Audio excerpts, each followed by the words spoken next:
letting good music reign always here on the K105 as a bit morning buzz. Hey, G to you once again. Hey, let me say good morning to our television audience this morning. Those of you via channel 711 and channel 20, good morning. Those of you via K105, good morning. And in studios, of course, I guess you can see we have company. Let me say good morning to Mr. Sean Niles. He's a Sabrike, if I could say it like that. So, Serpent. Good morning to you, bro. How you doing? Good morning, GT, and how you doing? Good morning to Grenada, the rest of the Eastern Caribbean world. Let me see. I think I get your mic on. Yeah. I think I didn't have your mic on. All right. So you doing, my brother? How you doing this morning? How you doing? I'm all right. I've been a little under the weather for a couple of days. I'm still not 100% yet, but I'm here, and I'll be fine, ready for Spice Mass, ready to defend. Are you feeling Spice Mass 2022? Let me ask you that. I've been talking to the CEO this morning, and I'm asking everybody the same question. How are you feeling Spice Mass 2022? First of all, it's a joy to have Spice Mass come back. One, and we miss the fun. We miss that opportunity to showcase our talent, to showcase the arts, and most importantly, we miss the opportunity to earn. Because most people pretend and say they love the art form, but trust me, most of the time it's about earning, right? So all in all, it's a good thing. I think the Spice Mass is working feverishly well. They're working to get things done, and kudos. I'm understand corrected that there was a $1 million injection into Spice Mass. So is it the most Spice Mass I've ever received? I cannot remember per se, but it's a really good. Because if I'm correct, so I think it's the most I've ever received in terms of receiving from government that amount. Great. So kudos to them. That's good. It's all about the art form also. It's all about that would benefit Grenada in the long run. You understand? Make everybody all aspects of Carnival per se will be happy. Well, what I'm saying is that Spice Mass might not make no direct profits from Carnival, but the economic effect of Carnival is almost immeasurable. I mean, from the time May, June, so true. You have the airport authority and everybody benefiting. I don't know what their contributions are. I don't know. I hope that is something that we can jump about. Right. But they are benefiting immensely without, just by sitting there. And the persons who put out the work, the artists, the calypsonians, and the mass people, organizers, they have to work to get what they earn. Yes. So I do hope that these persons who get direct benefits from Spice Mass come back and say, let me put back something in the kitty or assist in some kind of way. I cannot disagree with you for what you just said. I will agree with you 100%. So 2022, we having Spice Mass. The last 2 years, there's been levels of some sort of carnival per se, not none of full scale, and because we understand because of COVID. Now you back being a 6-time independence monarch. How does that feel to know to win that particular competition 6 times? Well, I said before, it's practice for a repeat in the big thing, right? I've been knocking at the King's door for a long time, so this makes me 18 years, in the art form. I've been in top 3 positions numerous times, some people thought I gave it away at times, and so on. But the independence competition, I am going to take a break from it.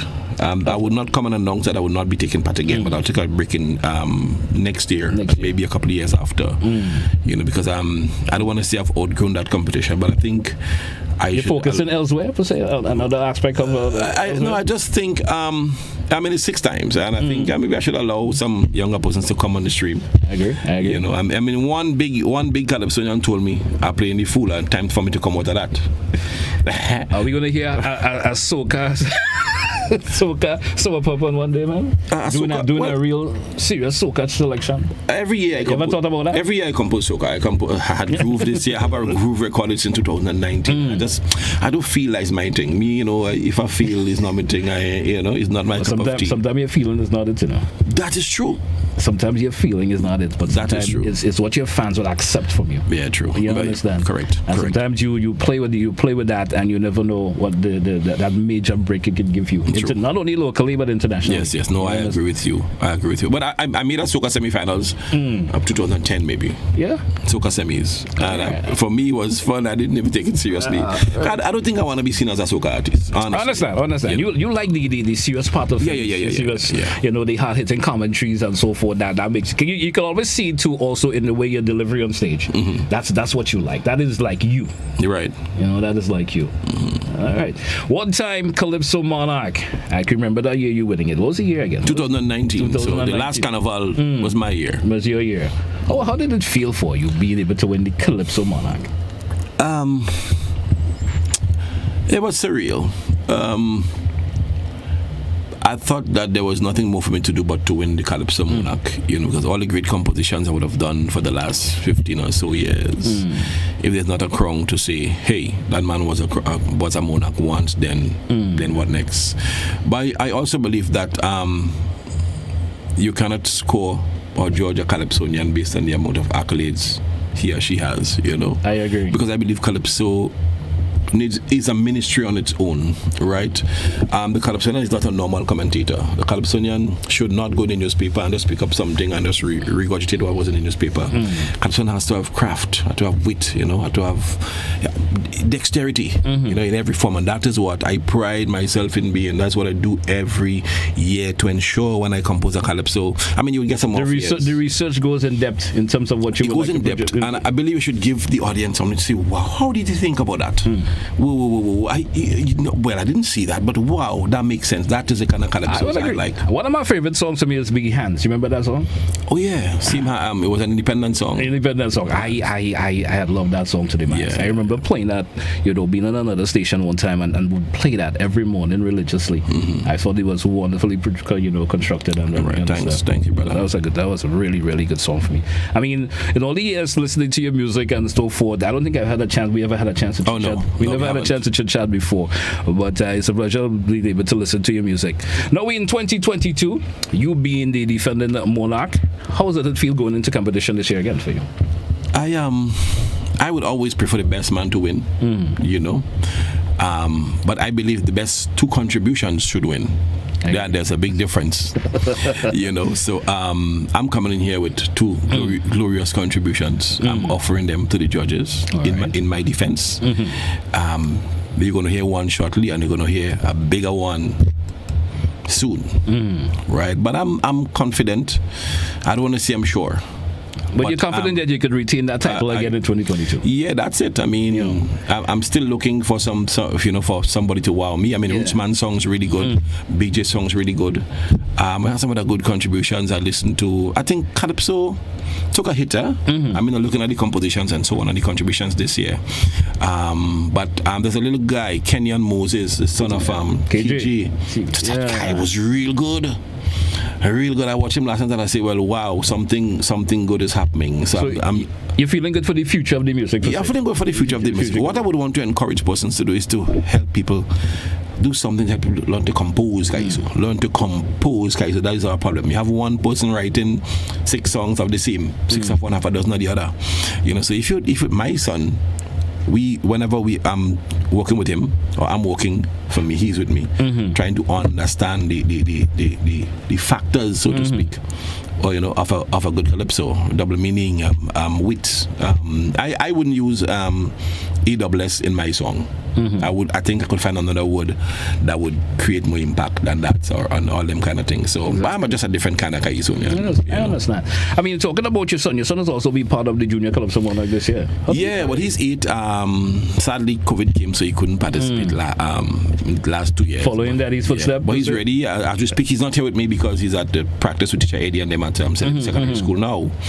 But he practices. This guy wakes me up every morning practicing. He had a song called No Standards. No standards in school. You know, we moved from standards to grades. How do you feel as him being your son, not taking all the attention from you at this moment, but him being your son and getting into the art form of being a Calypsonian? How do you feel about that? Excellent. Not just in Calypso, but every aspect of life, I see me through him. Okay. Right. Great. God forbid if I walk outside and I fall down and I die, I would die smiling because I'm seeing me. A continuation of you. Okay. Yeah, and it might be a bad thing. It might be a good thing because there are some things about me that I know. You don't want your son to pick up to it. Yeah, like no, honestly. But he has the knack for double meaning.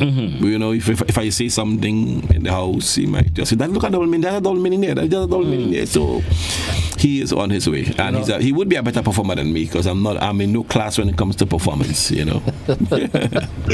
Oh, we got a new song from you that we can play and let the listening audience hear it. And then we come back and chat about it a wee bit this morning. The song is entitled Greenhouse Effect. But before I play it, can I give me a summary of that song before I actually play it? Well, a good Calypsonian should not summarize his song. The song should just speak for I thought I put you on the spot with that to say, but let me give you... The greenhouse effect is one of the talking points in the world today, right? Leaders blame economic downturn, the environmental issues, all of course, the fall of the polar bear, melting ice, CFCs, chlorofluorocarbons, the use of fossil fuel, global warming, climate change, eventually, bigger, badder natural phenomena, so all these kind of things. So governments are blaming their situation, their predicament now on the greenhouse effect, right? And so I'm saying if the bigger world could blame the problems on the greenhouse effect, we could blame our problems here too on the greenhouse effect. And we've been having a greenhouse effect here for quite a while. I get your direction 200%. All right. Let's take a listen up to this song.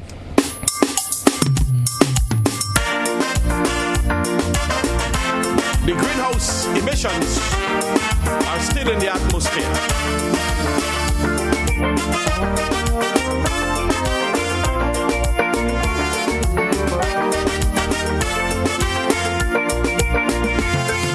World leaders blaming greenhouse effect for everything.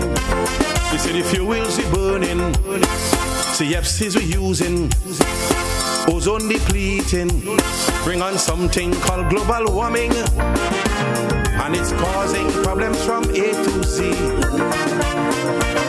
It's affecting each and every country.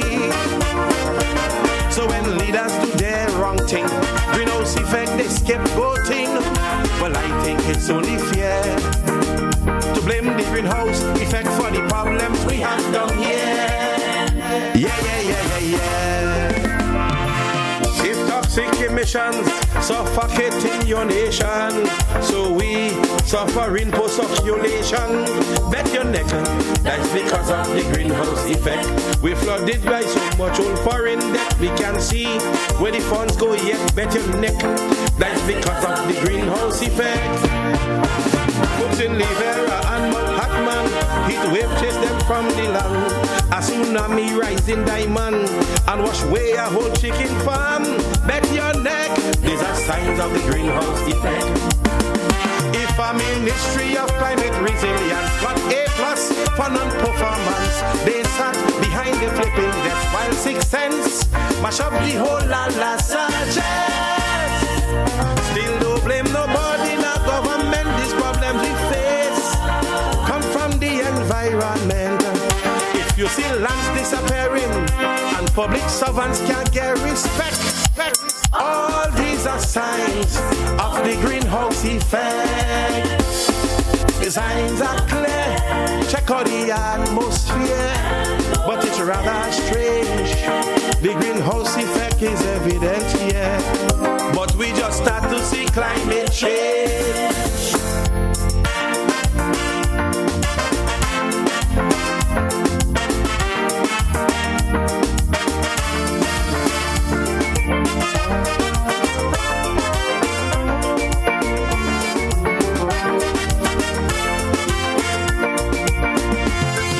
Scientists saying, temperature rising, ice caps start melting, sea levels rising, coastlines submerging. The greenhouse effect, that's the thing, and it's hurting many economies. We see famine and some strange diseases. So when governments can't bear the shame, greenhouse effect they look to blame. Well, I find we should join the crew. I blame the greenhouse effect for the issues we have here too.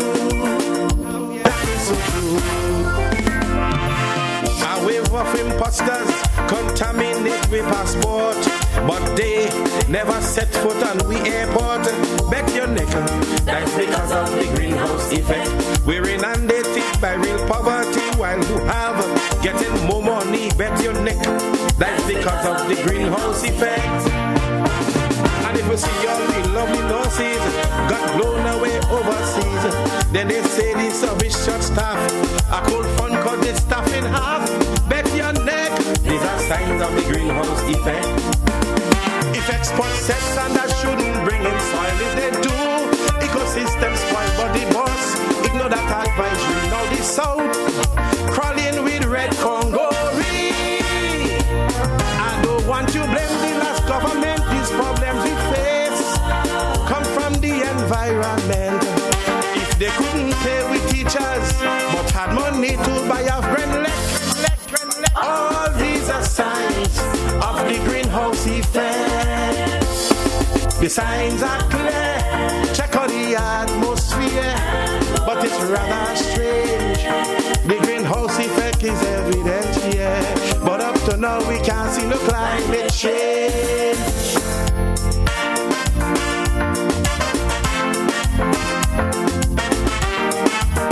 You know, Sir Serpent, folks listen to this song, we do the thing that they always say. Kaiso. I'm liking it a whole lot. Getting the total scenario that you're trying to create in terms of the greenhouse effect. And as you mentioned before we actually play the song, all these things are happening in the world today. You understand the effect, whether it's locally, internationally. There's something you have to blame for it. You know? Right. Something has to be blamed for it. Right. In terms of what is happening. And do we do what we talk about the gases and all of these things, that greenhouse effect, you know.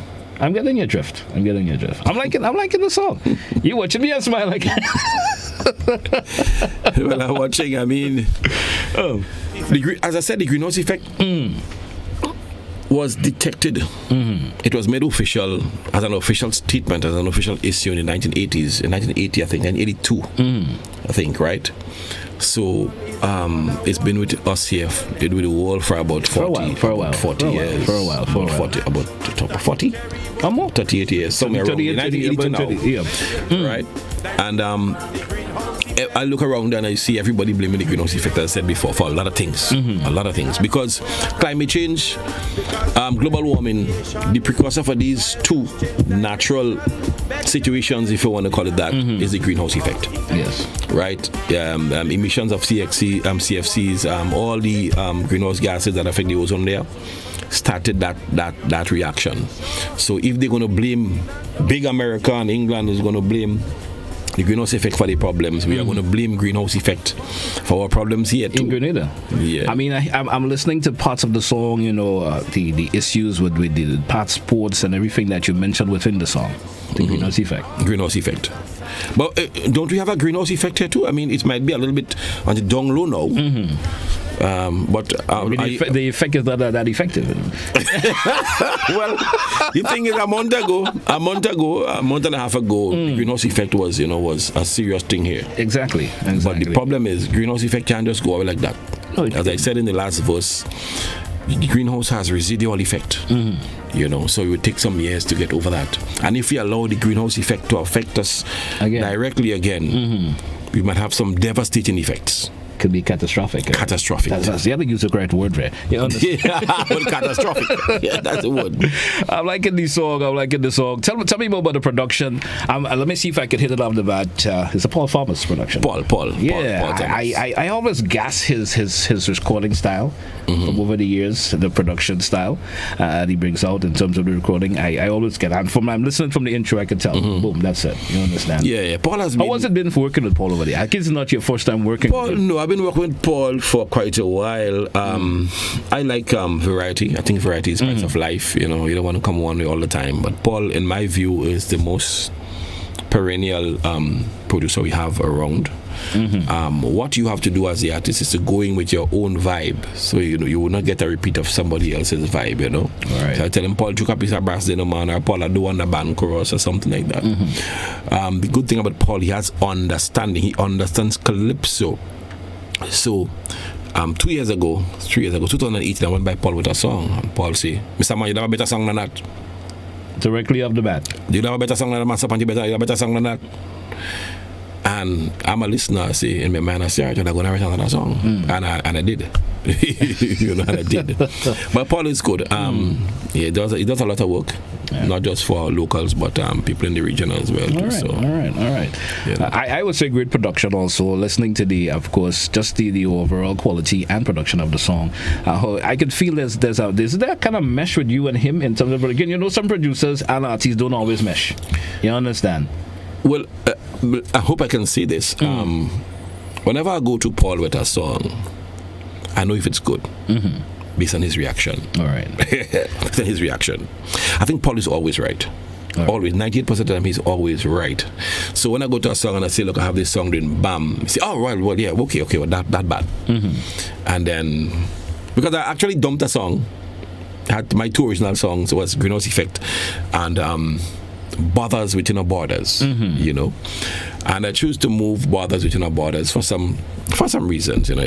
In my view, it's a great song, but I moved to a song that is more entertaining, more tempo, dramatic, creative, all right, you know, and all of that. So it's gonna. You're gonna hear it soon. All right.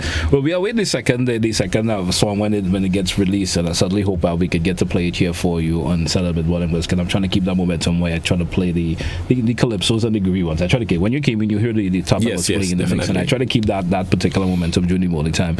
So Serpent, you defending your title for 2022. Is it already? You ready to go? What is it? I'm ready to go. I have not had much practice. It's not an excuse. I mean, I have not had much practice with the band because, you know, the other persons need the first preference. And I haven't been too welly, if you want to call it that, for the last 2 weeks, you know. Even though I'm sitting here, I have a bad headache. Okay. You know, but I haven't been too welly for the last couple of times. But the band is a great band. That's Heatwave band. The tent, well managed. Big up to Scholar and them. You know, Scholar. You being part of the Kaiso Badge? Yeah, man. I don't want to go anywhere else. It's an easy job to do in a tent with Scholar. Everything ready made. You know, Scholar and his wife and Diane and everybody. You know, it's really, really, really nice. I haven't been to any tent before that has such a good organizational structure. So there's that camaraderie within there, and everybody feels welcome. Well, yeah. I mean, I spoke to Scholar a month and a half ago. Somebody called and said they wanted to get in the tent and they don't know if Scholar is going to accept them. I said, I look crazy. I said, do the man take everybody? So they called Scholar. She called Scholar and she was on, right? So the perception that badge is for only a certain type of people, I don't think with that.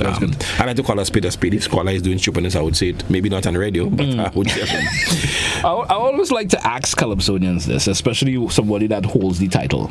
How does it feel knowing that you don't have to go through the preliminary round, the semi-final round? How does it feel for you? It feels good, but you should not be complacent because you only have one chance to judge. So you can't. That's on the night of the competition. So you have to really, really float above the rest in terms of your composition and get your delivery and everything right. You know, but it feels good. It's a safe place to be. But there's no safety in safety. If you want to call it that, you have to go because hard. Now everybody's coming up against you per se. And no longer you coming up with everybody else, but they're coming against you. So it's like a ganging up on you per se. You so what you have to do is push the bar up. Like when they come, they can't just push the bar up and up and up. You come in and do your best, and you know with your best you want to do even better. Well, yeah. If I'm based on where I'm at now in terms of my songs, if I believe that somebody else stands a better chance, I go and compose this evening. And if I do it this evening and I find that I go and compose the next day, I don't want to be a sitting duck. You know, I don't want to go in a competition saying Scholar real bad this year, boy, and not try. And that could be a deterioration for you in terms of your final performance. Well, yeah, I think there are only a few points you're looking for in the night. It's rendition and presentation. All right. Rendition and presentation, and this is my view, right? The song is already there, the melody is in the song. Once you present well and they render well, then you're good to go. Exactly. Now some people say the competition is on the night. Yes, right? But with everything normal, there are some people with better chances based on the song than others. You know, if you listen to Rootsman, they say Rootsman has a wonderful chance. You know, but it just based on his delivery on the night. Presentation and rendition on the night. And the other persons like myself who is not going to load the bar for anybody to jump up and hang. So if Rootsman had to come win, he had to win real good. And my partner Big J, and he's my boy. So I am saying St. David's 1 and 2 this year in the Dimash, girl. 1, 2, and 3. I'm saying that. Is it St. David's here again this year? You said? Of course, it's been a St. David's year all along. We're going to win the St. David. We're going to win the Carnival Queen show. We already have the Prime Minister. We what's the one thing? We have the defending monarch in Calypso, and well for the independence, and we have in 1, 2, 3 in Calypso. Wow. So Scholar Boy, according to the fella, bye bye. You call me and make noise. So, but I want to thank you for popping in. Of course, great song, great conversation as always, and I want to thank you for popping by. And before the season gets even tighter for you, I hope you could always pop back in and we can have a further conversation pertaining to everything else. Yes, most definitely. I just want to say thanks to people who have been supporting me. Big J, we've been there for quite a while. My family at home, especially my son Christian.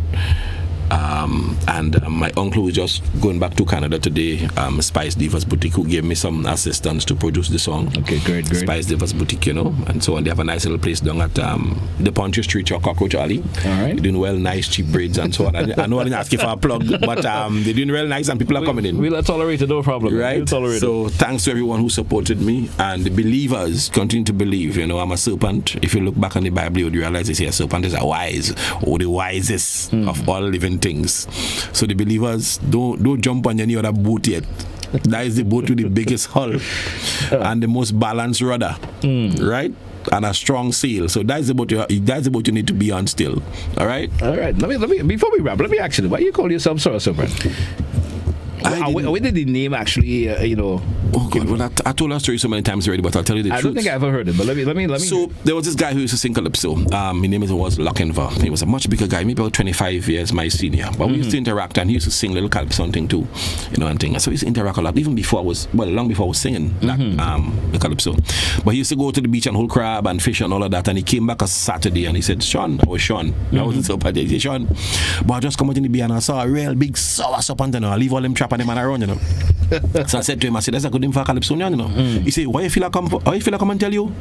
Just like that. But no, I didn't even. It didn't even stay in my mind. And then a friend of mine, Peter Telesford, who is responsible for putting me on the Calypso stage, he said, "Sean, WFM and Carib have some tour today. So next week I want you to come and extempo with Jericho and them fellas feel they bad. Come on extempo." And I used to extempo a lot. I was shy, and when I went down there with him and not planning to go on stage, and the lady that was in charge was Tracy Maguire. That's 2002, I think. All right. And she just introduced. She said, "There's somebody here I want to bring on stage to extempo with whoever it is," and he go by the name of Sean Niles. Well, them time Peter gave me 2 beers already, two beers, 2 Carib already to drink, yeah. But I don't drink it alcohol. And I said, "My name is not Sean Niles, my name is Sour Serpent." And that was it. Now, before that, I never thought of the name. It was just impromptu. And after that night, you became the Sour Serpent. Sour Serpent. The next day, I said, "What did I do?" There was one time in 2014, I wanted to change my name. What was the reason behind it? I wanted to change my name. I thought maybe it's omen. Maybe it's a bad thing. So this Sour Serpent thing and working for you. Sour Serpent, thing. But it's there. I mean, I can't take that away from me anymore. All right, man. Thank you once again for popping in. Interesting conversation, and thank you so much. I'm sure the viewing and listening audience out there, of course, appreciated you popping in and sharing all the information you did. And once again, great song, That Greenhouse Effect. Thank you for having me. I'm liking it, man. Thank you. Wait, what's the other song's name? The other song is called Dance in a Position. Dance in a Position. Is it more? It's more of a calypso up tempo nature per se. It's up tempo calypso. It speaks to our politicians again, where you're in opposition, but you're not in a position to do certain things. Okay. You're in opposition, not opposition. In a position. All right. Yeah. All right. So dance in a position. All right. Hey, so thank you so much once again. My pleasure. Let me say thanks to audience for via GBN TV, those who listening via K105. Of course, thank you so much for being part of the Morning Buzz. Until we do this again, so what's up, man? Have yourself a blessed day. Cheers, you too. All right. Hey folks, let's say goodbye to viewing audience this morning, those of you via K105 and GBN TV. Thanks for being with us here on the Mid Morning Buzz. That we say goodbye for now.